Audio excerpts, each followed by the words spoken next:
This Week in Startups is brought to you by Tommy John, the revolutionary men's underwear brand that's redefined comfort. Go to TommyJohn.com/twist for 20% off your first order. And Walker Corporate Law, a boutique law firm specializing in the representation of entrepreneurs. Visit them at walkercorporatelaw.com. Our iTunes review of the week is from Same Day Doctor. Inside baseball at its finest. Knows the questions to ask, graceful, considerate, and fully present, and constantly improving.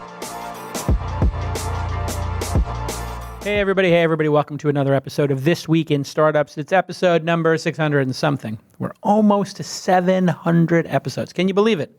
Twice a week, I sit down with entrepreneurs, investors, journalists, pundits, technologists, and people who are building the startups that you use every day, whether it's the founder of Uber or Instagram or the venture capitalists behind those companies. Every week, we just talk about starting companies. So this show is to keep up with the news, to learn about how people build these companies, and generally be an insider. My name is Jason Calacanis. If it's your first time listening, you can follow me on Twitter, at Jason, Jason, or on Instagram, at Jason. You can see pictures of me and my daughters. The show is twice a week. You can visit thisweekinstartups.com to see the archives, and you can follow us on Twitter at TWI Startups, same thing on Instagram. Today on the program, one of my old friends from the industry. I met him, well over a decade ago. It's Loic Le Meur. Loic, you and I met. Do we even remember when we met? Was it 2002, maybe? 2003? Blogging was a thing? I think it was when I did my first event called LeBlog. LeBlog. In 2003, when we were both blogging. Yes. Blogging as the original bloggers. Right. And you were Paris. living in France at the time? I was living in France, and you saw the very first event I've ever done, which was called LeBlog at the French Senate. Yeah, and in the French Senate. Yeah. It was notable because it was in the Senate building. There were about 200 of us there, I think. Yeah, 200. I forgot the coffee. I had no idea what I was doing. No Wi-Fi. But you know what was interesting? No Wi-Fi. Which was great. You're talking 2003. Right. That's 13 years ago. No internet. It was great, though, because with no Wi-Fi. There was Wi-Fi. Was there no Wi-Fi? No Wi-Fi. I remember. But you know what it was? No phone even. No, but here is the first controversy with one of our events, of many to come, was that we did it at the French Senate, and we didn't do it in French at all. Right. And we didn't know that it was forbidden in France by law. You cannot do an event at the French Senate in English. And you probably don't know that story. The assistant of the president came and found me during the event and said, "But you need French translation." I said, "Well, do you have French translation right now? Do you have a translator?" "No." "So do you want me to stop the event?" "No, keep going." Okay, there we go. Hilarious. But you started this event because at the time, if I remember correctly, you were working at Movable Type. Mm-hmm. 6 apart, yeah. 6 apart, which made the blogging software Movable Type. They were before WordPress kicked our butts. Before WordPress and before open source even, there was Movable Type. Yep. And Movable Type, I guess, powered a bunch of blogs. Then Evan Williams came along. It was the leader. It was the leader at the time. It was. There was Movable Type. There was TypePad. That's all before WordPress. And then Evan Williams launched Blogger. And then there was WordPress that kicked everybody's butt. WordPress, which was incredible, which I think the reason that grew so quickly, correct me if I'm wrong, was Matt Mullenweg, who's been on the program, I think 2 or 3 times, he decided to make it open source. And he was maybe 18 or 19 years old when he started that company. Do you remember that? You remember meeting him? Yeah, he decided to break the rules and make it all open. And I can tell you, internally at 6 Apart, we were having management discussions ongoing, open source versus not, and open source won. So, open source won for sure. Yeah, Why does open source always win? But there was another thing that made it win is the language in which WordPress let the developers code versus Movable Type was much easier. Got it. Yeah. So it was in... honestly, I think... PHP, I think, yeah. Movable Type was... I don't want to It might have been ASP. Was it Microsoft's ASP No. I can't remember. I think it was Perl. It was Perl. Yeah. Wow, that is old school. That was hardcore. Perl was hard to code, right? And then PHP came along; it was a lot easier. Yeah. Movable Type wound up getting sold, but I think you did. Did you sell your company to Movable Type? Was that how it happened? I sold my company to 6 Apart. 6 Apart, rather, yeah. For shares that became 6 Apart shares of a company that they acquired. Say Media acquired them. Say Media acquired them. And those are No comment. Yeah. I still own them. Yeah, but it didn't go anywhere. It didn't go. It's not a big success. It wasn't a huge win. No. But then you moved on. You did Seismic, I remember. You had this clever idea that video. Well, you didn't start at the beginning, huh? Oh, no, yeah. I don't even know what the beginning is for you. What happened? What was before movable I don't know type if for you? that's interesting. No, well, it is, yeah. I started, my first company was a web agency. At the time when it was, no one was doing that in '96. I had one of the very first agencies, and I sold it to BBDO, Omnicom, the advertising group. Yeah. And I was making websites. No one was, Chanel, like all the top websites in France I did with my team. Yeah. And sold it to BBDO. It basically became BBDO Interactive France. So I did that. Then I did a web hosting company called RapidSite, which I sold to France Telecom. And that became their shared web hosting. Hosting was super expensive at the time. We divided the price by 10. Right. So sort of like a Squarespace of that era. Exactly. And and then came blogging. Yeah. And they convinced you to come join Movable Type, 6 Apart, et cetera. So when you you did Seismic for a little while. Yeah. You raised a little bit of money for that. Yeah. When I look at a few startups now, I don't know, have you seen Whale? No, what is Whale? It records a video question and answer. It's a video Quora. Yeah, video It's Snapchat meets Quora. It is amazing. You got made fun of a bit for Seismic because you're like, you think video is going to be the way people communicate in the future. Yeah. You were 100% right. Yeah, I was just 10 years too early. 10 years too early. Isn't that interesting as entrepreneurs? Too early is bad. It's very difficult to find timing. Yeah, it's bad because you find that we had funding because I was an experimented. I already had did startups, so I could find funding, but we didn't get traction because we were mobile, but we were Nokia 60 phones. Can you still believe that? No iPhone, no Android. I have troubles remembering that already. Right. But we were coding apps on Nokia phones. Yeah. Beep. 6 minutes in, the first fuck. Okay, anyway. But it is interesting. And the company, the first idea you had was putting video comments underneath stories. Yeah, and we took down the whole of TechCrunch. You took down TechCrunch because you had too many video posts. We had video comments in there, yeah. But I have to admit, when I see, so the main product was not the video comments. The main product was very simple. You would record a video saying something, here is what it is to do a startup in San Francisco, and you hit reply, and someone replies, and we were the first, I think, to create a thread of videos. Right. And when I see Snapchat today, no, it's not similar. I cannot, but there was no. It's very similar. It's some of that. It's the seeds of it. And it makes me, it makes me a little too early. But so we had video threads, we had mobile, and we had a very vibrant community of users who loved video. And I tell you a story that is not very known. I was. The very first year I started Seismic, I was at World Economic Forum in Davos, and there was this young guy that no one knew walking around, and his name was Mark Zuckerberg. And I met Mark there for the first time. We were both in this program of young people, young global they have leaders. Like young entrepreneurs. You get to go, yeah. And Mark and I talk, and I think 2005, 2000, yes, very early Facebook days too. They were only in colleges. Only college. They were going from Harvard to another college, if I remember well. Wow. Very, very, very little, and no one knew him. It was fun, to work with him because no one cared, and yet he was very quiet. Very quiet, very shy. Very shy, but he listened. Yeah, and so the wheels were turning. And he was already very curious, which I think is one of the key qualities of an entrepreneur, is to always be learning and curious. Yeah. And he says, "What do you do?" And I tell him, and he already had that video bug in an incredible way. We sat in the middle of a World Economic Forum for an hour. I always remember this probably as one of the largest opportunities I didn't take. But after an hour, I showed him my product, and he said, "Why don't you come and do it for us?" Yeah. And wow.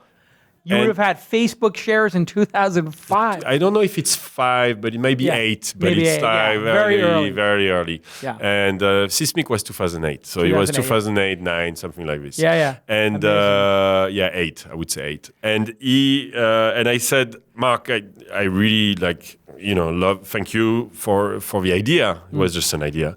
But I just raised capital. Yeah. I'm an entrepreneur. I need to start this thing, and then let's keep in touch.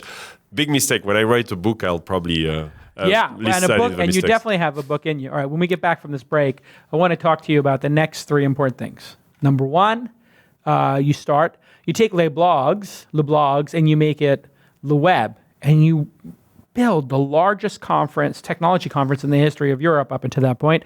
And then you do some angel investing, and one of them becomes a hit, LinkedIn, and then Leade.rs, which is Leade.rs. What is RS? Leade.rs. It's just Leade.rs. It's just that Leade.rs.com is very, that's $100,000 domain. It's more like $1 million. Yeah. I don't know. I've tried. So you have Leade.rs. So I just added a dot. It's Leade.rs. Leade.rs with .rs. Republic of Serbia. Republic of Serbia. So this is for the it's Leade.rs. Like you have launch.io, right? Right. Now I've launched.co, I think, right now. But Marissa has launch.com buried inside of yahoo.com because that was actually my good friend Dave Goldberg, rest in peace, his site that he sold to Yahoo many, many years ago. And the domain's been sitting there. It was a music site back in the day. So when we get back, we'll talk about all that after these important messages. Yes, I am so in love with Tommy John. Their underwear, their socks, their undershirts, everything. Especially, actually, I love their hoodie. People don't know they make a hoodie. I love the hoodie as well. I'm probably going to buy a second one, actually, because I never want to be without it. Let me just tell you about the underwear right now. These underwear are life-changing. I kid you not, this past week, threw away every pair of underwear I had. And some of these things are back from college. I'm not kidding you. I've had underwear for 20 years. So I get some tighty-whities in there. I think I found a pair of Empire Strikes Back underwear. I'm not kidding. That's how far back these things go to underoos. But Tommy John's are perfect. They're made out of this amazing breathable fabric that moves with you, not against you. And it's ultralight. I'm wearing them right now. And you never have to make that awkward adjustment. Gentlemen, you know what I'm talking about. And you'll never get a wedgie. Everybody knows what a wedgie is. You're not going to get those. They are just perfect. I literally bought 10 of them. I am on a new, fresh rotation. I feel confident. And I take these things when I'm hiking, when I'm playing basketball, when I'm sitting at a poker table, when I'm here doing the podcast, and when I'm walking around the city. Sometimes I feel like taking my pants off and just walking in my Tommy Johns. I'll just be honest here. They are that amazing. I love them. I walk around the house in my Tommy Johns, and my wife laughs. She says, "You love those underwear, don't you?" It's true. I do love them. And listen, it's backed by the best pair you'll ever wear, or it's free, guarantee. And I just had the founder of Tommy John on. What a spectacular story it is, this startup, from Howard Stern to other celebrities just becoming addicted to the product. It is an amazing, amazing company, great founder. And most importantly, they're just obsessing on product. And really, that's what this direct-to-consumer product revolution is about. And Tommy John is leading that revolution. They study and they study and they refine their products to a level of obsession that people who had guaranteed marketing channels, i.e. shelf space, just didn't do. People just didn't care. They wanted to make everything for the lowest price possible. That's not what Tommy John does. They say, let's make the best pair of underwear possible. Let me tell you something. You know what? You're spending a lot of time in your underwear. I'm telling you that. We all know that. Why not have the best pair you'll ever wear? I love it. And by the way, the socks are great too, because I wear the socks every day. And I did the same thing. Just tossed all my old socks, got all these socks. They last forever, and they always stay up all day. It's a great, great company. I love the product, as do many other podcasters and famous folks. Like I said, Howard Stern can't shut up about these things. TommyJohn.com/twist. TommyJohn.com/TWIST, and you'll get 20% off your first order. TommyJohn.com/twist to get 20% off your first order. You're going to love the product just like I do. Go ahead and go to TommyJohn.com/twist and order a couple pairs of underwear, a couple pairs of socks. You're going to love it. Okay, let's get back to this amazing program.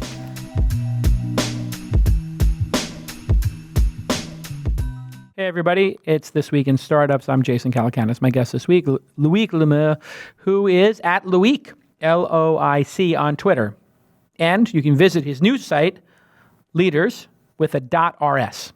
Okay, so Leade.rs. So LeBlogs does really well. I think after 2 or 3 years of doing LeBlogs, 2 years. And at the second one, I believe, I proposed to my wife at the top of the Eiffel Tower. You are not the only one. The other person is Marissa Mayer. What? Yeah, she got engaged. She didn't propose on the top of She didn't propose. I would assume. She got engaged at LeWeb, and Zach proposed there. Yeah. And then Michael Schneider, that you might know of Get Service. They met at LeWeb and got married since then and kids. So LeWeb has been a lot of babies. And interestingly, I have identical twin girls, and I believe Marissa also, according to press reports, has identical twin girls. No comment. So we both have identical twin girls. I don't know, something in the wine over there. But I always remember my time at those events with great fondness. You were very, very generous to the people who went there. Well, you have to give credit to my partner at the time, who was also Geraldine. my wife, Geraldine. Yeah. And we started all those businesses together. So that's that's where I should give her credit. How big she's did now it my get? ex-wife. We divorced 4 years ago, but we're friends. And she, I invest in her business and mine. And so we've always been doing all those businesses together. So when I say I, it's actually we. How big did it get at the peak? So LeWeb started, LeBlog was 200 people, then LeBlog 2 was 500, then we switched to LeWeb because I thought LeBlog is too restrictive, too narrow. Yeah. So we made it into LeWeb, which was larger, and we were talking about the web at the time, less now. And so that felt like a good name. And we went to 800 people, then 1,500, then up to 4,000 basically. Yeah. And but we never optimized for size. Right. We had an expensive ticket price. We didn't want to be 10 or 20,000 people, which is today what the Web Summit is. Yeah. No, I heard 30 or 40,000 people. 50,000 actually. 50,000. I was there 2 weeks ago. Yeah. But it's like CES then. But Paddy always optimized for size, and that's great. So the web was 4,000, but it was, I think, a very quality event. It was a very high quality group of people. I know I enjoyed my time. You wound up selling that business. But tell us, and also along the way, you did some angel investing. Yep. How many companies did you angel invest in? 50. Yeah. So that went pretty well for you. You were one of the early investors in a little site called LinkedIn. Not early, the first. There were 10 angels in LinkedIn with Mark Andreessen and very few people. I invested in LinkedIn at 10 million pre. Wow. If I remember well, something like that, yeah. Oh my God. That was pretty good, yeah. 10 million pre wound up becoming first round. I still have probably somewhere buried the deck from amazing. What was the original pitch from Reed when you heard that pitch? Tell me about the pitch. It was the first social networking pitch ever. Right. If you remember, there was no Facebook. No. And the only other social networking site was Friendster. Yes. Which didn't go anywhere. But this was the very first. The deck was, you should believe in social networking. That's how pioneer was Reed at the time. Yeah. And then there was Facebook and Twitter. So it wasn't even trying to sell you on the idea of recruiting. They didn't have the business model, the resume idea. It was more just like, know who you know. This is what social networking, friend of a friend is this. It was the first real social network that we would use. And I remember having debates with people who did not invest. I think it's public, right? Jeff Clavier turned it down, said it. Wow. Got the fight, and Joe Ito got it. Wow. Said no. Yeah. And I talked to them, and they, it's all about like social networking or not. And it wasn't clear that it would be big at the time. Right. I have to admit, it was more like for me, it was more like following Reed. You bet on. I was jockey. honored. He was special to be able to invest in that. Yeah.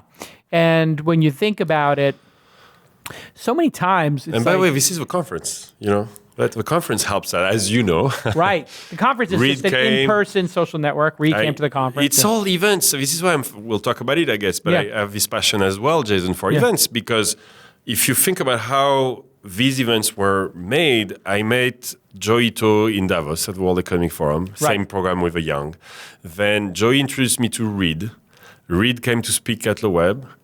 Offered me to invest in LinkedIn, or it was LeBlog at the time. I think it was LeBlog. And so on and so forth. So you get opportunities by meeting people, as you know, and events are amazing for that. It is amazing, and they can make a little money or break even, but they're a lot of work. But the intangible is the people you meet. And in fact, I switched my events to being just break even knowing that if I keep investing in companies, I'll stumble upon another Uber or a LinkedIn. I wasn't an investor in that, but I was in Uber and Thumbtack.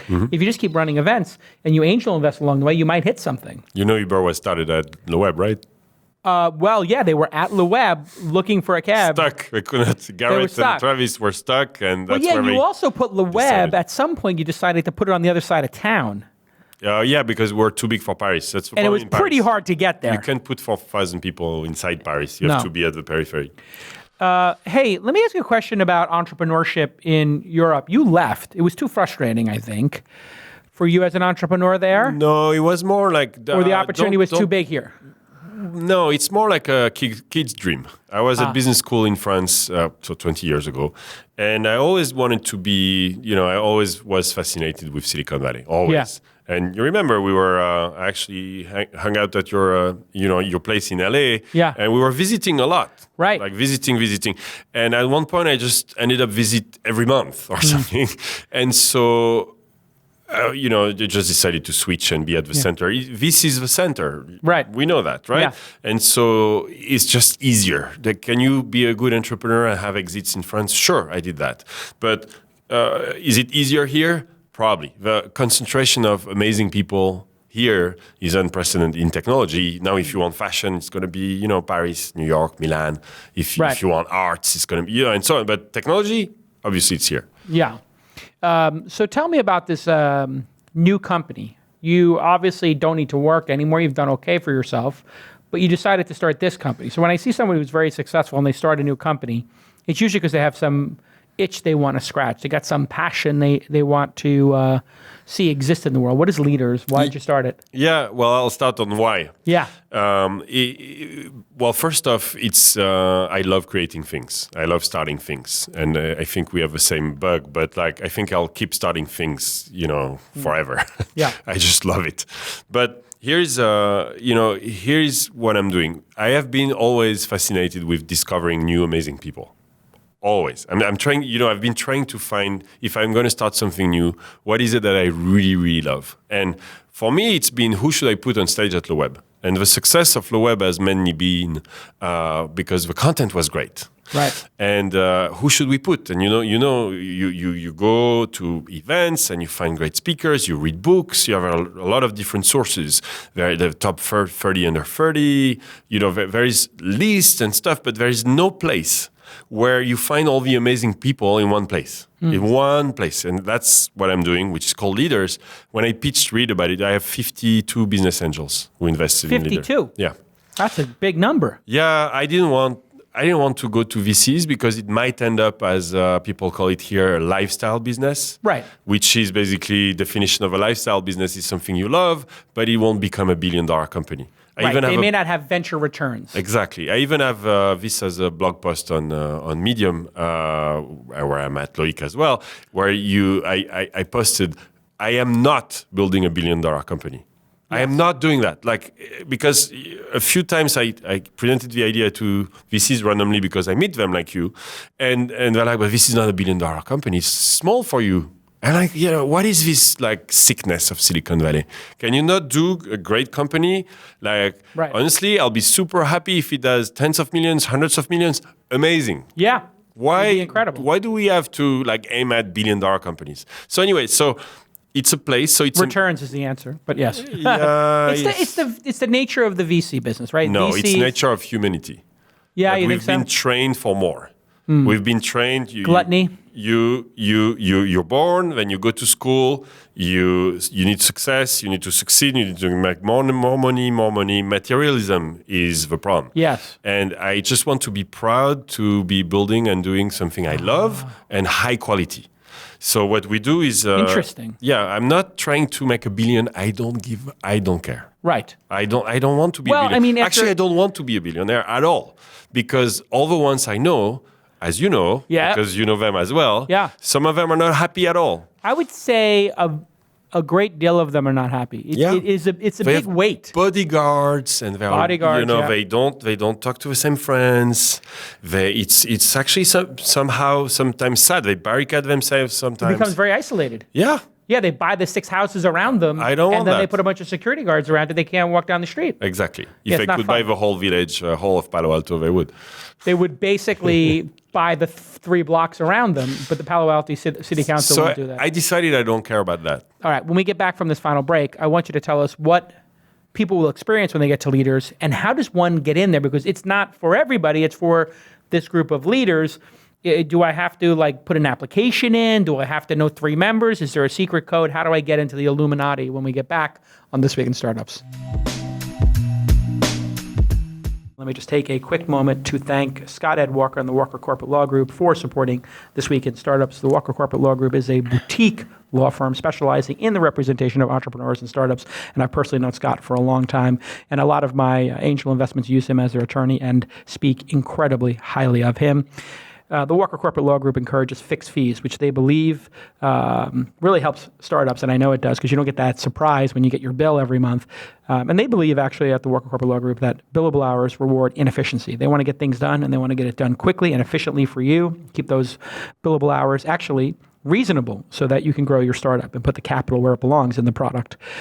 All of their lawyers have decades of experience. There's no junior associates getting on-the-job training, and they provide tons of services, including M&A, licensing agreements, terms of services, and privacy policies. If you want to talk to the founder himself, Scott Ed Walker, you can call him directly at 415-979-9998.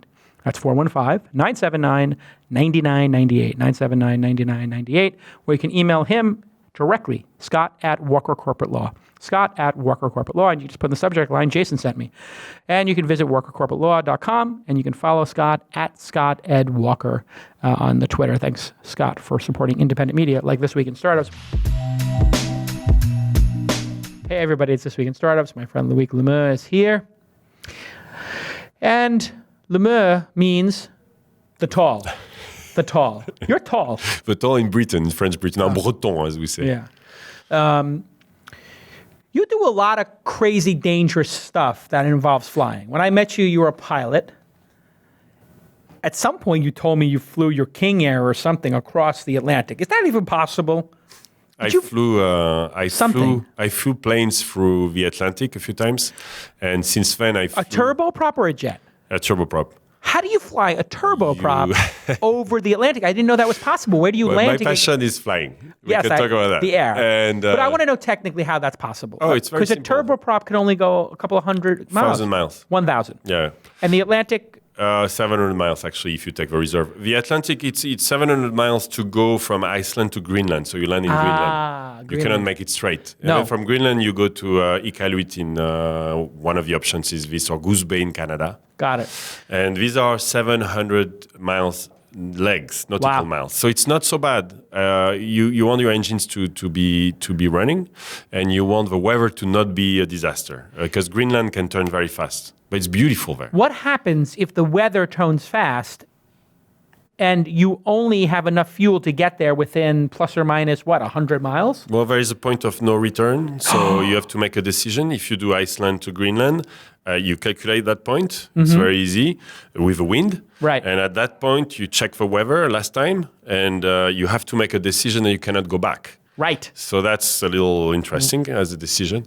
And you had a co-pilot for this, of course. Yeah, yes? yeah. You don't do that alone. You would never do that alone. You would. How many hours is that?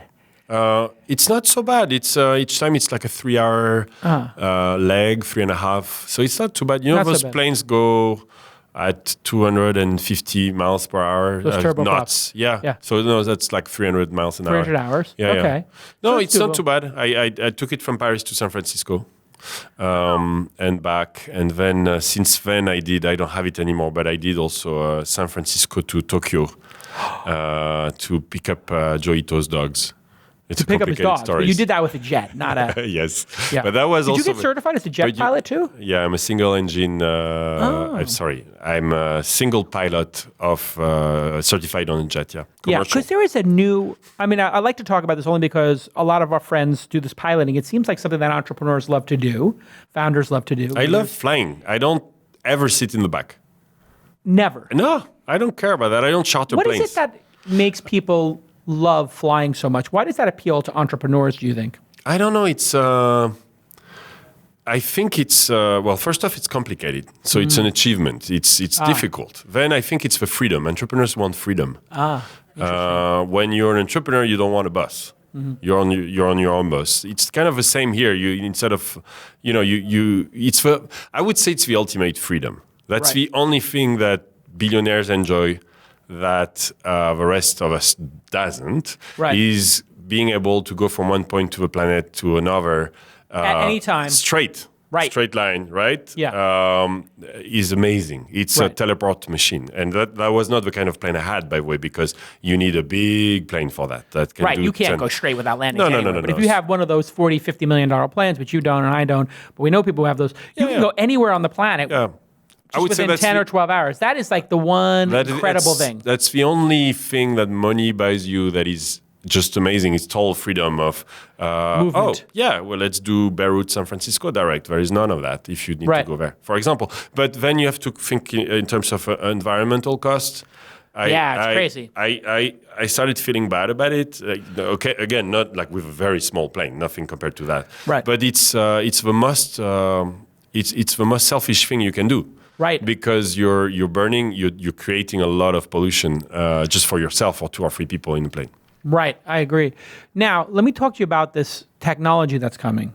We have a lot of planes that are now going to go supersonic, right? There's the Boom. We had them on the program.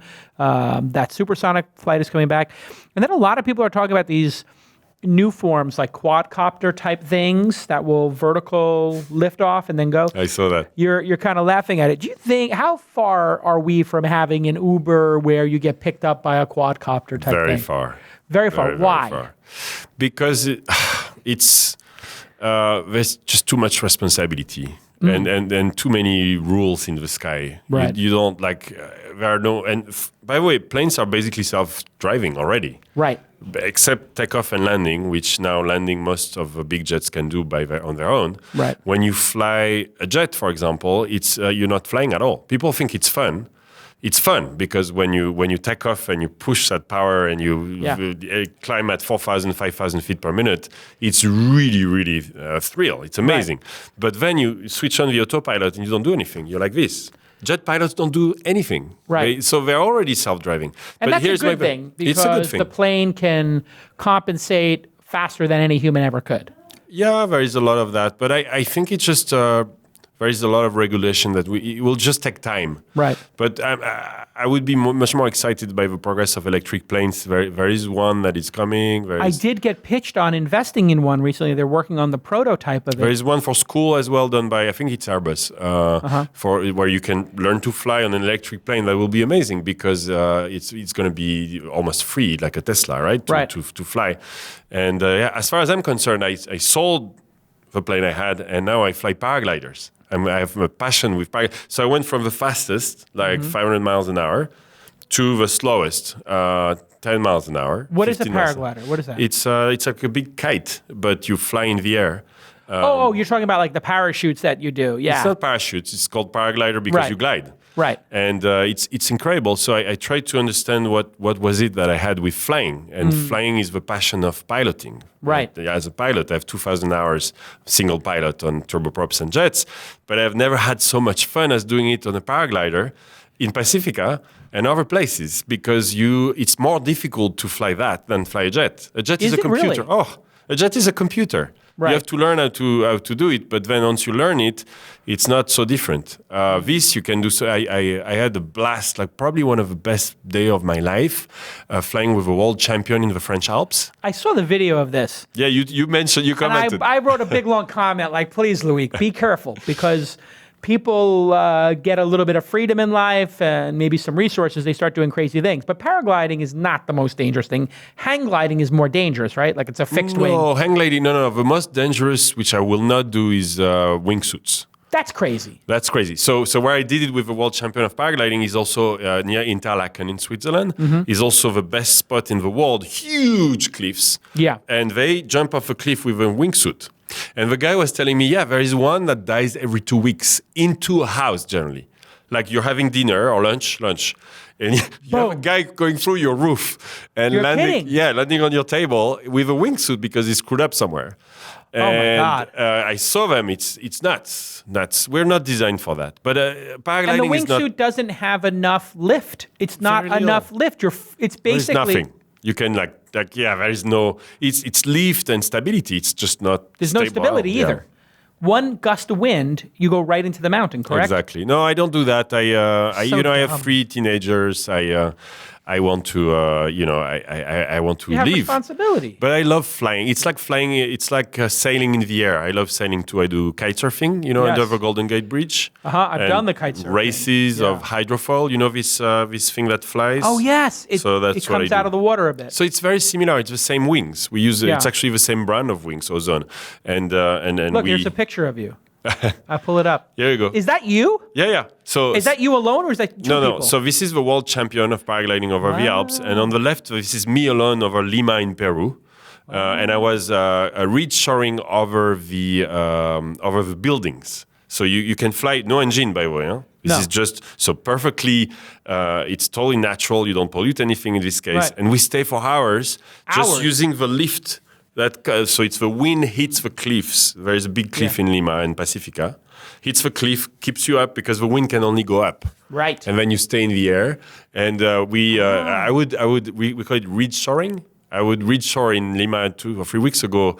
The W Hotel, I forgot which hotel, but it's amazing. So we were just staying there. Very cool. Just the lift off of the hotel. Yeah, the wind hits the hotel, goes up, and you can just stay there. Wow. But they would never let you do that in the US. It's Peru, It's Peru, anything goes. Imagine it's like taking off from Santa Monica Pier and then staying all around the city. Downtown. Exactly. It's crazy. Yeah. But we'll have self-driving planes, you think, without pilots? Is that a wise thing to pursue?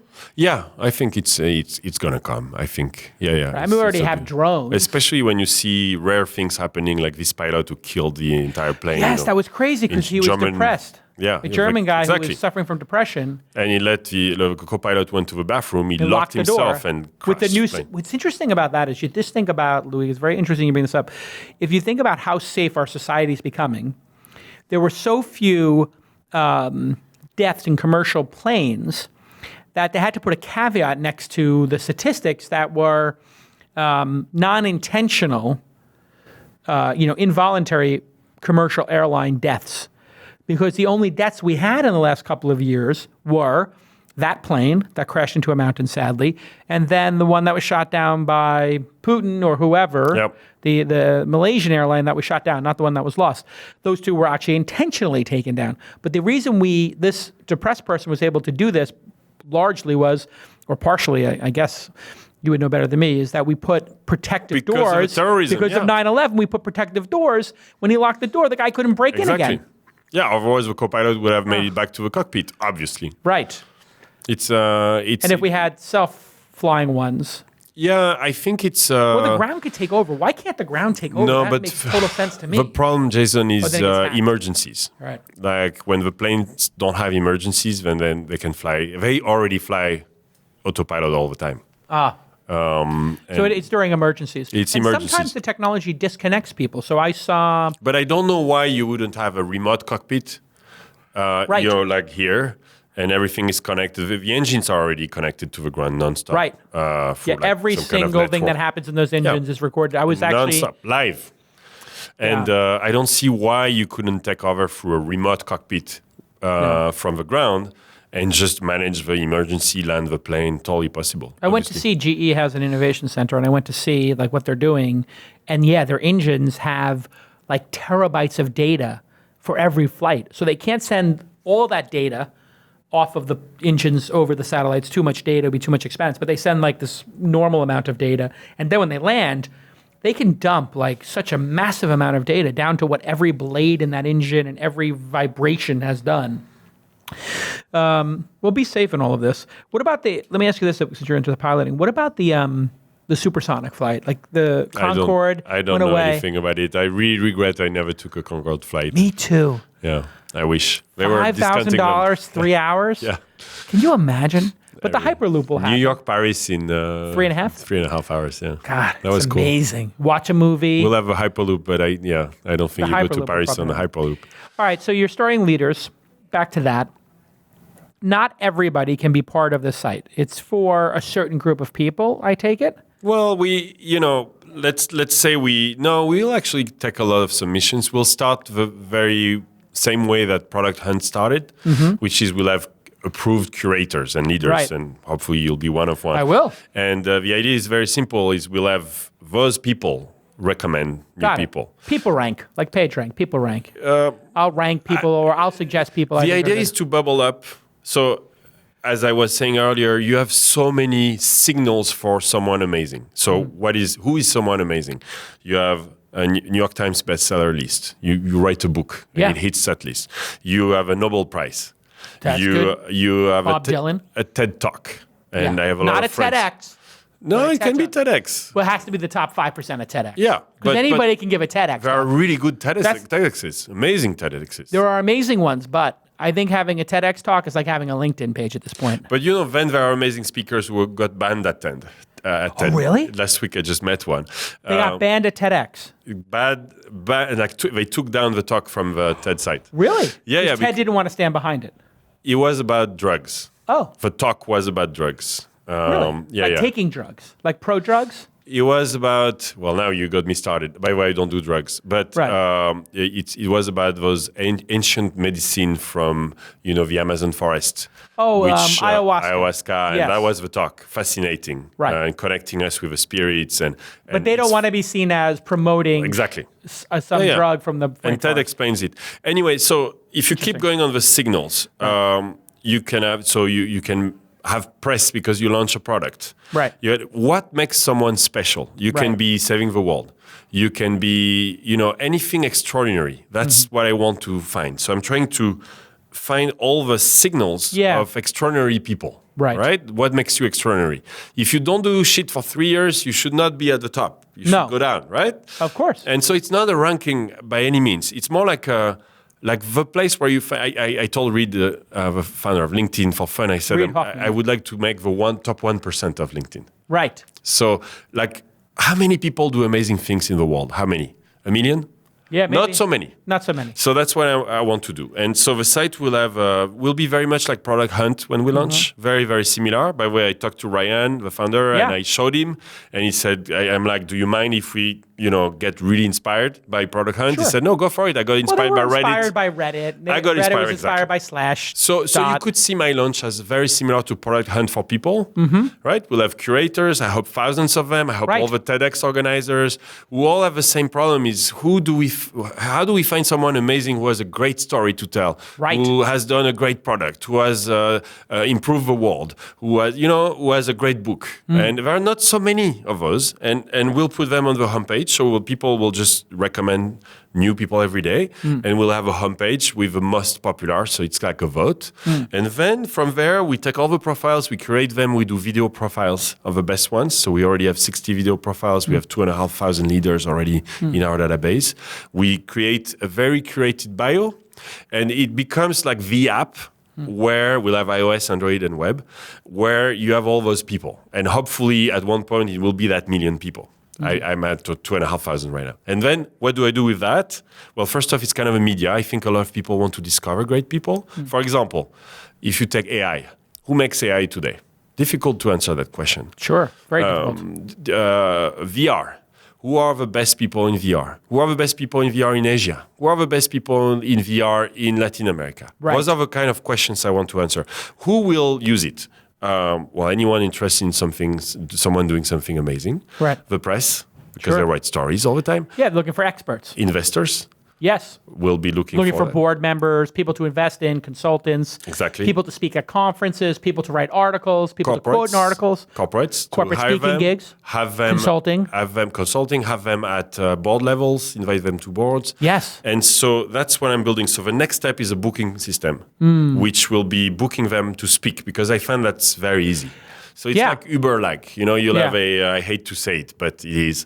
So the speakers, the leaders will have speaking request app, which is like an Uber driver. So you will say, Jason Calacanis, Barcelona, Telefonica, $20,000, business class ticket, yes or no. Love it. And then it will know your location. So you land in London, we'll tell you, hey, there is this event, they had a cancellation. Would you speak for British Telecom tomorrow for $10K? What I like about your idea is that you have a big vision, but then you also have a revenue experiment, a sustainable business model there with those speaking gigs, because I get offered to do all these speaking gigs. I have no way of vetting them or knowing if they're real or not. I don't want to talk to people about it because I feel a little crass, like asking for like whatever. Yeah. And then I don't have a speaking gig because then if I have a speaking agent, then they're trying to book stuff. But I don't know if I want to take it or not. So I just want to have some... So it's kind of broken. It's broken. I just want to have some transparent optionality. Like, I don't know what I'm missing because I won't book one of these speaking agents because then they're going to send me on things that are weird. Yeah. And or they maximize revenue, and you'll end up in something very, very boring. But that might be fine. It's generally opposite. You either go to very cool stuff, so you go speak at South by Southwest, you don't get paid. Right. But you do it for the exposure, sure, and it's a good network. The other opposite is SAP in Düsseldorf, Germany. I have nothing against Düsseldorf, Germany. No. But you see what I mean. And then they have to pay a lot, and it's going to probably be a lot of suits and a little boring. But we want to provide both. But most importantly, the other thing that is kind of broken is people don't like their agents so much, and the customers of the agents don't like them so much either, because it's all opaque. It has to die. Yeah. It's like they hide the contact. They'll say, you could work with Jason Calacanis, but no, we don't put you in touch with them. Right. Because because they want to close the deal, and they want to sell you those speakers that they know that So all of this has to. It's inefficient. Inefficient, and we want to make it very. And you'll just take 10% or whatever. No, I think I'm actually thinking about just a subscription. I was on the phone with Airbus. Airbus. Yeah, of course. They organize events for 20,000 people just internally and customers every year. And so you just charge them $50,000 a year for an enterprise license? Yeah, something like $1,000 a month or $500. I don't know. Right. For per seat. Where to just use the platform, and then we will have a white glove service where we actually help you. So TED has 20, 30 people just creating content. Davos has 15. Just finding great people. They do this. How do those even do so much? Well, they have a whole team of creators. We'll have the same, but instead of having to add 10 people, we will have the 10 people and we'll give you a subscription. And then we'll go all the way to making your own program. I've had that request already, so I'm helping 20 events already, where some of them will be, why don't you curate a whole day for us? And we'll have this as a service and make some money there as well, because I want revenue. It's amazing. You like it? I like the idea a lot. I hope you use it for your events. I will use it for the events for sure, because Jackie and I are always looking for fresh, voices. And the other thing we're always looking for is diversity. And, we have the list of all the known people. Yeah. We have a very big challenge with a lot of, underrepresented minorities and women in technology, because we know who they are. They get so many speaking requests that they say, Jason, I spoke at the last event. I'm speaking at your next event. Can I skip this one? And we're like, well, we really are trying to hit this, 40% number, 40% number in terms of gender as a minimum. We did 50% on our last 6 events. We try to hit 50% every time. Difficult. It's very difficult. And we certainly invite enough to have 500% female, but it's just people are So we have busy. We have a search engine in there. I actually disagree with that statement. Which one? The statement that there are not enough minority, enough women. And it's hard to find them, though. Well, here you go. Discovery is the problem. So we're going to solve this. So you'll be able to search and say women only. Yeah. And I know that's what I needed, just to get like the next tier, because what's happening is everybody knows the top tier, they get flooded with requests. They're too busy. Yep. So everybody wants Marissa to speak or Sheryl Sandberg. They're too busy, got to run their businesses. But then there are other people who are just less known. And then the thing I find is, I don't know if you found this, but I find with guys, I hear from unqualified men all the time that they want to give the keynote. Then women who are 5 times more qualified never even consider applying That's true. to speak. And I'm like, what is going on in the world where these unqualified people are telling me that they'll be the best speaker at the event? They never are. They're horrible. They talk about themselves. And then these really super qualified women that Jackie finds that we just really have to spend 5 times more time on, that wind up knocking it out of the park. There's another product you might be interested in. Can you pull a web page? Yeah, of course. So why don't you do shift, SHIFT, .leaders. And this is John Battel's next conference. Shift.leaders. Yeah. .rs. There is no leaders, just shift.leaders. Leade.rs. And wait a second. Shift. .leade.rs. I got it. There you go. Just hit enter. .rs. Yeah. Got it. There it is. Okay, try that. Oh, wait, I got to do that in the... Oh, yeah, no. Hold on, I'm in the wrong bar.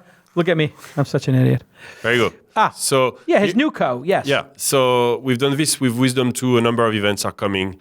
So we call it Call for Speakers. I bet you'll like that. The idea is very simple. You send this to your community, so you can send this to launch and say who should speak. So hit that and log in. Yeah.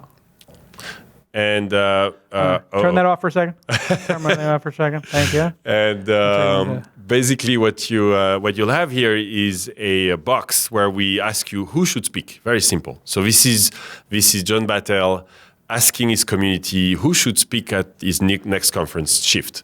And then what we come up with is you lost your password. No, I didn't get I got two-factor authentication. You know how it is. Everything is it's hard. Okay. It was just to show it, but I should have given you your anyway. If you can do it, I'll keep talking.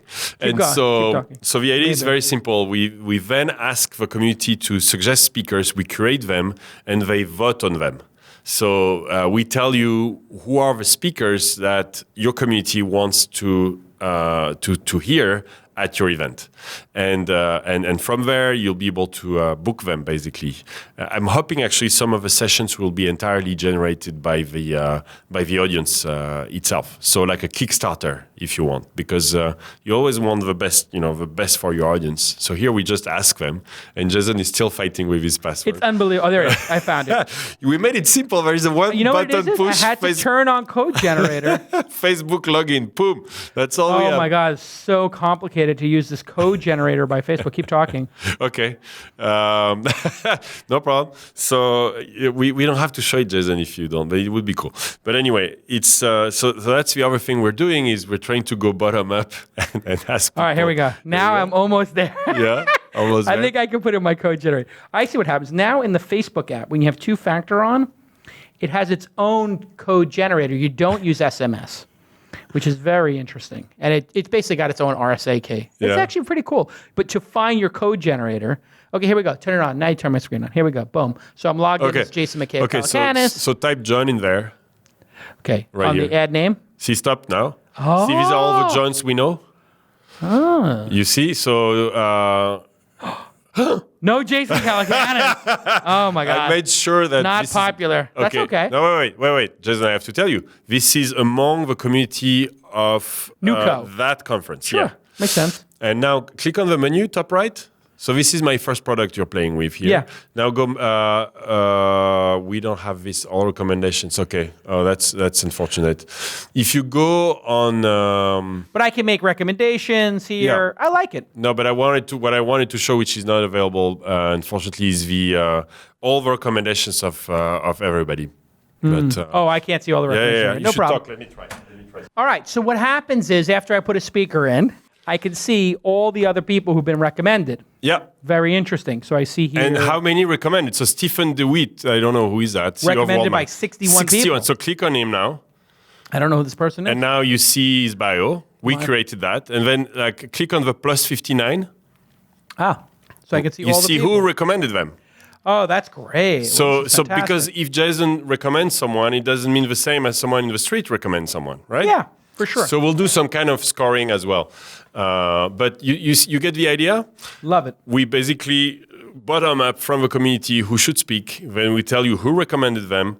And we build a database each time. We tag them. We say where they are. We'll tell you what are their latest talks. So we're adding all the videos of all the conferences we monitor, and we'll add launch, of course. Mm-hmm. But we'll we each time we see new videos, we add them to the bios, so that because you select the speaker by knowing what he says, what he talks about. Right. Amazing. And so when will people be able to play with this? I see you're doing partnerships with specific events. When is it going to be the grand opening? When will people be able to get access? I think January. Yeah. So you're working on it. You got a couple developers working on it. We have an iPhone app coming. Good. Just started working on it. web app, iPhone and Android, and I kind of want to get it right at the beginning. But sure, yeah, dialing it in. What I like is you're providing a tool for conference producers for free. Yep. Which then builds your database. Yep. And helps them. So exactly. I give and I get. Exactly. I get all the benefits of who's in the master database, but I give you some ideas of speakers for my audience. You should do it for your next festival. Totally, for sure. We'll get you one. Yeah, I mean, I think there's specifically... But basically, Jackie, your contact... Jackie does Jackie does all this stuff. She can go there. So the call for speakers is one thing, but when we launch the main app, she can be curator. Yeah. She can be, searching, but also contributing. And that's why it's going to be a small number of people only, because I want like the good TEDx organizers. I want like you guys, all the top conferences. If we all start sharing. Yeah. Because when you have a new amazing person, they generally go around. Like, you find her at TED, you'll find her at the World Economic Forum, and so on and so forth. Yeah. Yeah. It's we need to find in new categories, like you're saying, AI, VR, we need to find those people. And that's just, would be a tremendous help. So everybody go ahead and check out or bookmark for now Leade.rs with the .rs on the end. They can register to my newsletter. Oh, yeah, and register to Loic's newsletter. What is your website? Leade.rs, Leade.rs. Oh, you can... there's a box right there. Yeah. So sign up for the newsletter. By the way, your newsletter is coming out great. Yeah. Very passionate, very organic. Thank you. This is what your life is like. It's basically my pitch last year when I started it, exactly 1 year ago, was I'm going to, go down. No, down. More. Here there it is. Newsletter. It's also at Leade.rs/Loic newsletter. But anyway, here you go at Leade.rs. Boom, right at the bottom of the page. Yeah, and so I'm trying to be super transparent. Yeah. And I'm saying what it is to build my startup, like if it was the first time. Right. And what are the problems I encounter and the questions I'm thinking about. There is also a little personal in it, but I'm trying to be very authentic. So if I feel bad, I'm going to write that I feel bad. Yeah. I met someone amazing last week, the Iceman. The Iceman? Yeah. He does. He stays 2 hours in ice water. What? And he climbed... I thought that's not possible. He climbed the Everest in shorts. And did a marathon in the desert. Won't you get hypothermia after a certain amount? He has 20 world records. I see. And the way he does he do it with meditation? Meditation and breathing and controlling the brain, which is one of the topics I really love. We'll have a lot of leaders on that. Yeah, no, I believe you can basically overcome that. Like when I used to practice Taekwondo up in the mountains, we would go out in our shorts. Yeah. No shoes, in the snow. Run, practice for an hour. Yeah. And come back in. I mean... It took a turn. It was only for black belts, but you wouldn't want to do it if you hadn't been practicing for a long time. But back to a newsletter, that's been like every week I try to be very authentic, and I went from 0 to now 20,000 people in it. So you and I also share in common. We're both very much into meditation. Yeah. You have been meditating for a long time. Yeah. How is that informed?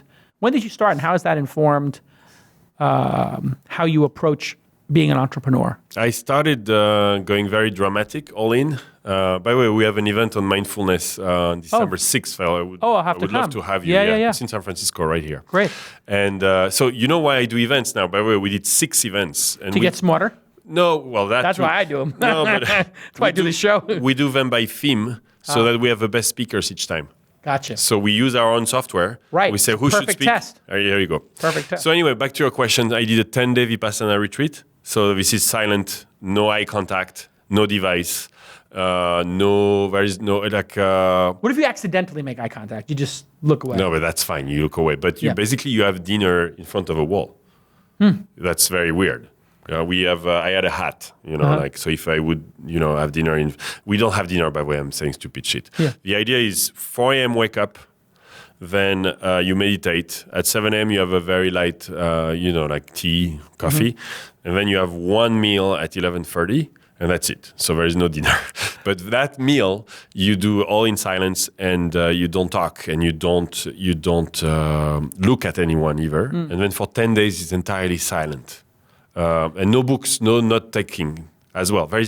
Your brain has no input, no output. So no writing. You can't journal. You can't journal.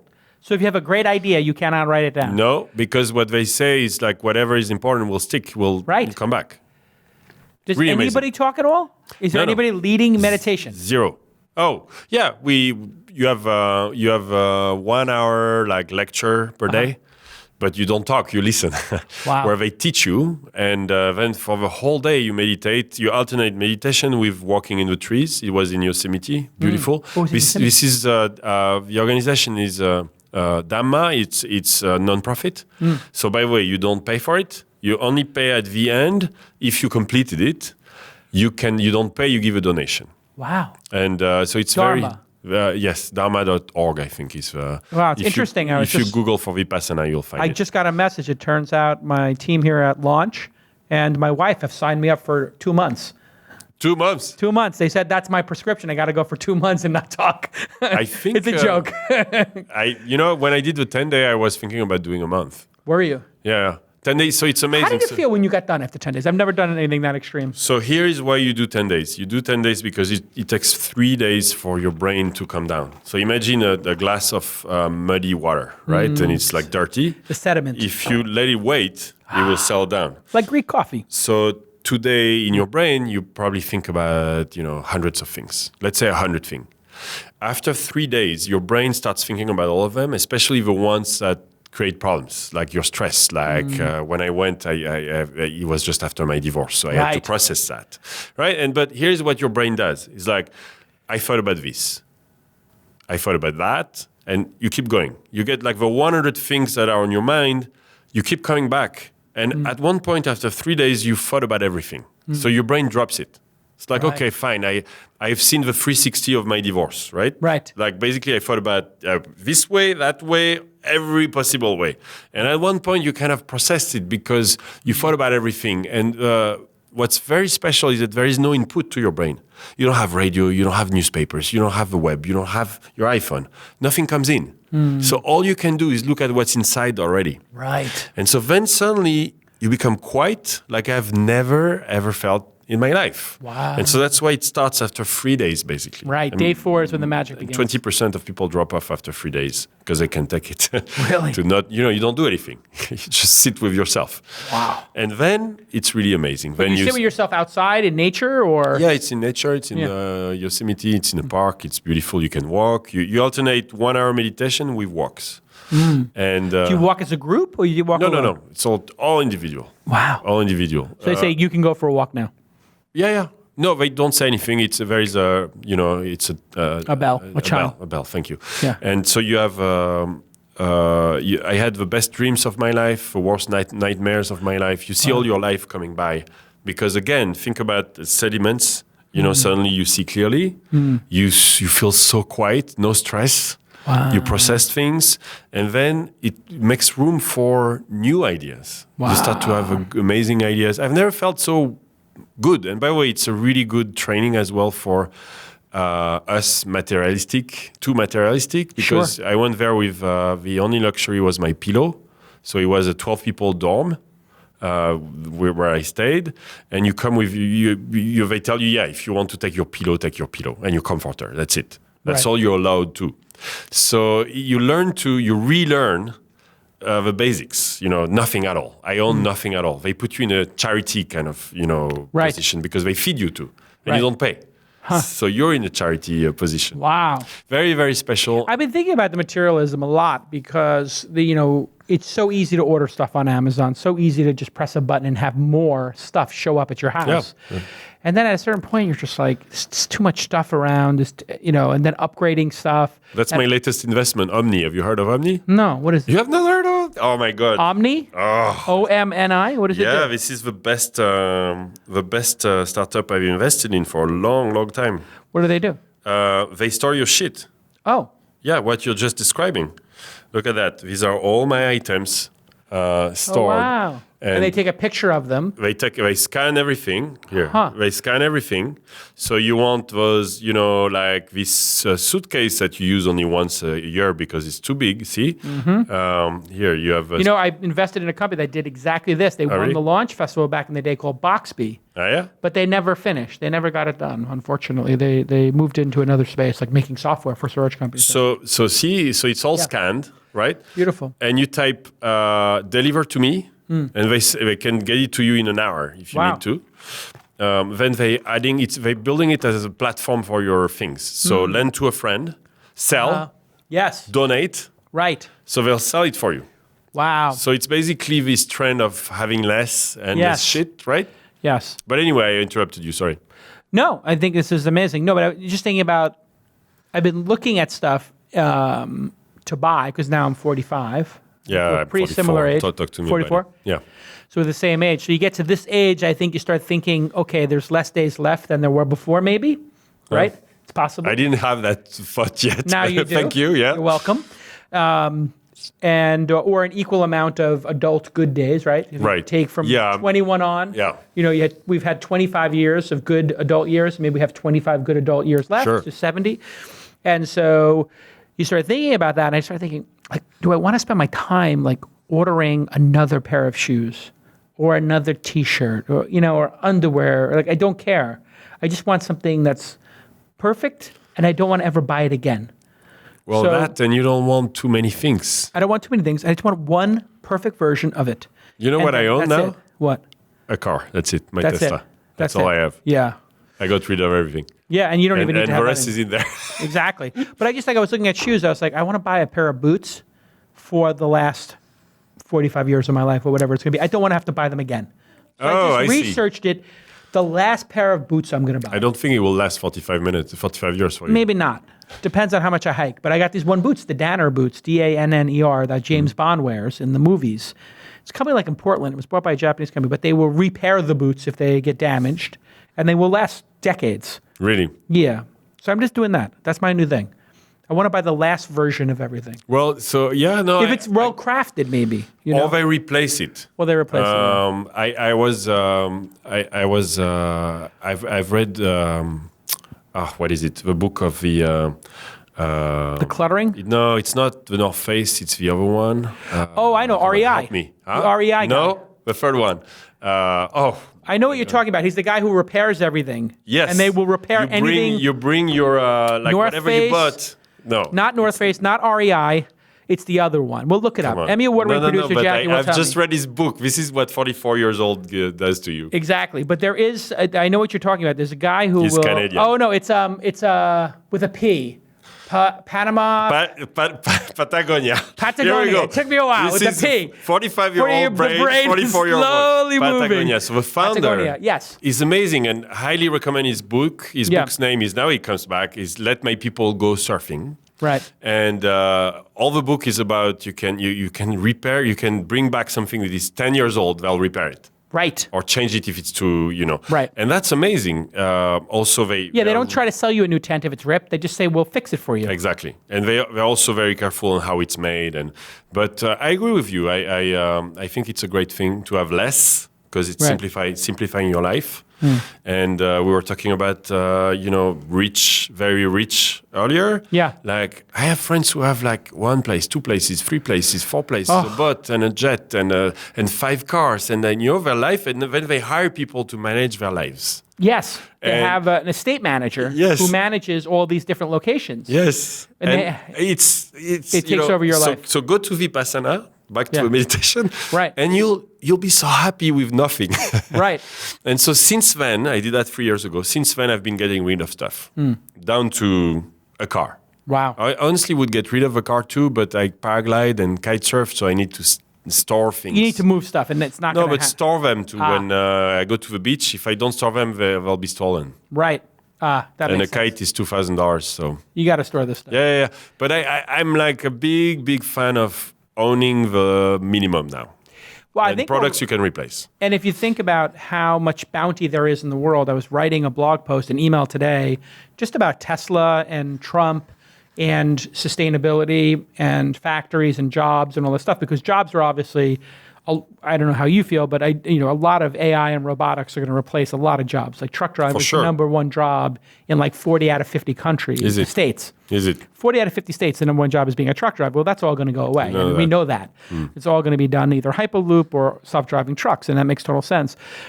And this movement towards owning less but having more experiences and not being so materialistic would actually take us away from the 40-hour work week, which was a construct created by capitalists. We created the construct of a 40-hour work week. There's nothing that says we couldn't work three days a week or 4 days a week. don't get any ideas, my team, by the way. This message is not for Ashley, Jackie, and Luke. This is for everybody else in the world. But we'll eventually get to 3 days a week or 4 days a week, and you own a little bit less, and you don't upgrade things as frequently, but you have less stress. Less stress. You and don't more have time to manage it. do what you want to do with your life. Yeah, It's a different path. It's really this like dogma of you have to succeed more, own more, and then you have to burn more of what you succeeded with. It's just like I think I got entirely out of that loop. Right. Completely. It's a smart I move. don't care. You got off the hedonic treadmill. So that's meditation benefit number one, is you are much less materialistic because you realize how happy you are with nothing. Right. Which I think sounds hilarious, I know, but it's the case. We forgot that. And then the 20 minutes a day I do religiously, even though I'm not religious, just helps me. It's like time with yourself. You take space. The first benefit for me is so if you try to get me upset, or if someone like gives you a finger in the street because you drove bad, or whatever happens, every day we have something like that almost. Sure, little setbacks. I'm much quieter. Me too. I don't get as upset by these things. I see people get upset by the tiniest things. These people get upset by customer service problems. Yeah. Somebody didn't fill my water glass. They got my order wrong. And I'm like, if there are people who are treating a cancer diagnosis, they treat their order being wrong at a restaurant the same way they would treat a cancer diagnosis, which is they freak out. They go right to 10. They're so upset. Yeah. And it's like, dial it back. I mean, if you're that upset at nothing, how upset will you be? What's left in the tank when a true tragedy occurs and you have something that has true sorrow in your life and true, takes true consideration and something to process? You're just always at level 10. I think when you're an entrepreneur, you're always at level 10. Everything is a fire drill. You have to calm down a little bit. Yeah. So that helps with that. I would say clarity as well when you make decisions. Sure. It's seeing the playing field. But it's really become it's like a shower. Like you wouldn't consider not taking a shower because if you don't, you stink. Right. It's the same. Why do we consider going on with our brain, which is cluttered and stressed? And dirty. It's like taking a shower. Now I need it every day. I need to clear feel my fresh. brain. Exactly. Like when you brush your teeth. I forgot to brush my teeth the other day. I went out of the house. I was in a rush. I didn't brush my teeth. I had to stop to get a toothbrush. I couldn't go through the rest of the day. It was too much. That is what meditation is like. I agree. Yeah. It's like taking a shower for your brain. So that's a nice way to put it. Highly recommend it if you listen to us and you are not doing it. You should. Yes. You don't have to do a 10-day. No, you can. One of the great things about meditation is it can be delivered incredibly effectively through earbuds, through guided meditation. And there's Calm.com, Headspace. There's a number of apps. There's free Diana Winston. If you type in Diana Winston from UCLA, does a free couple of MP3s on the internet. You can just find them from UCLA. I mean, there's plenty of options. All right, listen, we could talk for days. It's great to have you on the show. Congratulations on all your success and getting rid of all your stuff. Congratulations on having I still have nothing. a car. I need to get rid of a Tesla. I like it. Listen, I still have 3 Teslas. You have 3 Teslas? You know what the thing is? I can't get rid of them because they're all collector's items. And so now I'm just getting okay with that I own them for life, that they're my collector's editions, and that I'm going to give them to a museum at some point. Because I don't have the heart to sell them. That means you have 3 car garages already to begin with. I actually own 4 cars. 4 cars, 4 car garages. I have 3 Teslas and a Mercedes truck I've collected. And I got rid of my Corvette. So I had 5. And I had 4 at the you're peak. getting better. You went from 5 cars to 4. But one of them is like the Roadster and the Model S are collector's edition. I have the 16th Roadster signature and the first signature Model S. So I'm going to just give those to the Smithsonian or something and just donate them on behalf of Elon or Tesla or whatever, or maybe get a tax break. And then just put them somewhere. It's a big thing to collect, but yeah. It's too big of a thing to collect. It's big. I have a big house, but it's just too much, right? And you start thinking about clutter. But I do like having them. But I just don't drive them enough because I'm taking Ubers now. So it's also like this idea of owning stuff.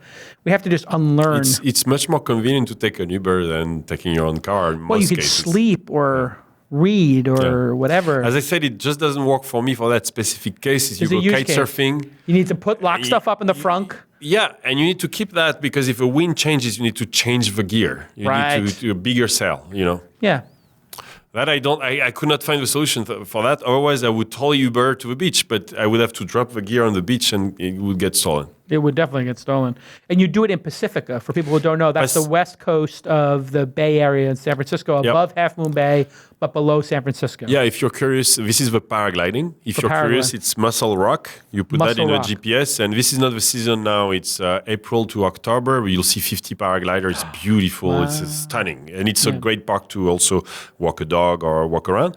And then the kite surfing is at Crissy Field. Crissy Field, the north part of San Francisco, where I used to take my dogs. And you watch them go right under the Verrazano Bridge. I'm back in Brooklyn. The Golden Gate. The Golden Gate Bridge, the other suspension bridge. Yep. But is that a good place to learn? No. It's too difficult. It's this is like, we do races there. It's very extreme. You have cargo ships coming from China. They won't stop, if you cross in front of them.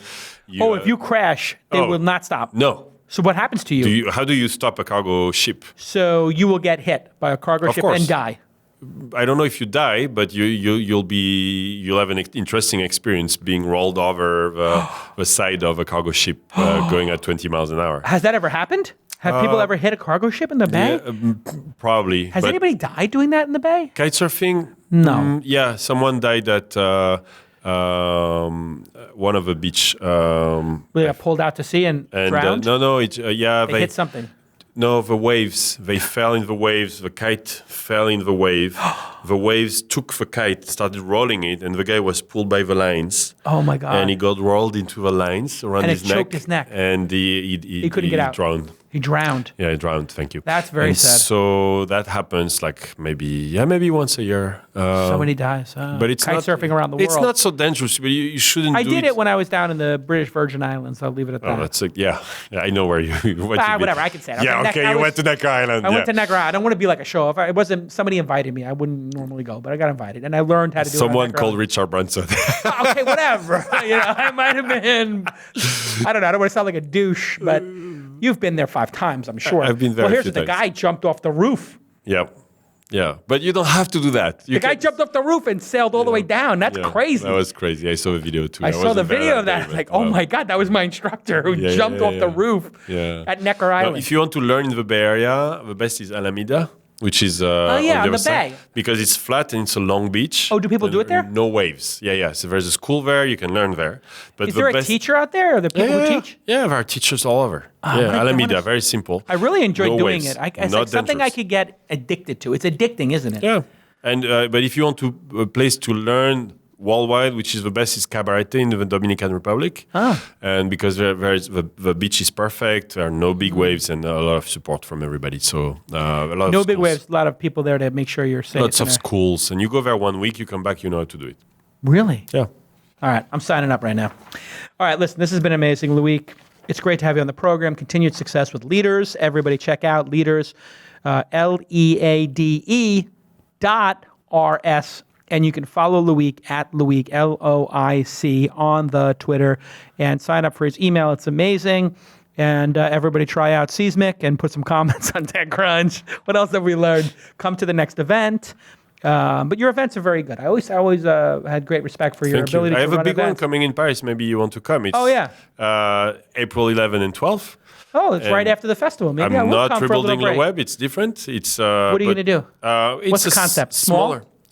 It's best of Leade.rs. I like small now. I want people to go and say, wow, the content was amazing. Yes, that's my goal too. Like when I did the event, you came by, I said, let's have 50 speakers talk about just one thing, growing startups. And we had them rehearse. This is my new thing, rehearsal. Yeah, it's great. If you do rehearsal, everybody gets 30% better. The scores came back. We asked everybody to rate everybody on a scale of 1 to 10. The lowest score was 7.2. That was our lowest. And more than half were above 8. It's incredible. You can really, with the rehearsal, that's great. Do much better. All right. Thanks again, Emmy Award-winning producer Jackie and Jake. Everybody have a great holiday. I'm not sure when this tape is going to air, but we have Thanksgiving coming up. And we'll see you all next time on This Week in Startups. Bye-bye.